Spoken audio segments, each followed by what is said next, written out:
Welcome to Shamyal TV! Hi there! Here is another product unboxing and review. So we will be unboxing this wireless handheld vacuum cleaner. I just bought it at Shopee for 315 pesos. Wala siyang brand. I bought it from a local seller, pero I think it's China made. It is fast charging, portable, and lightweight.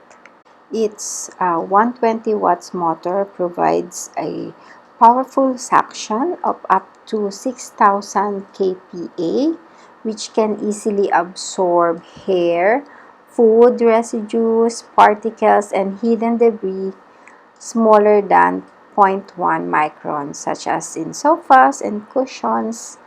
Please see as I check its suction power and speed.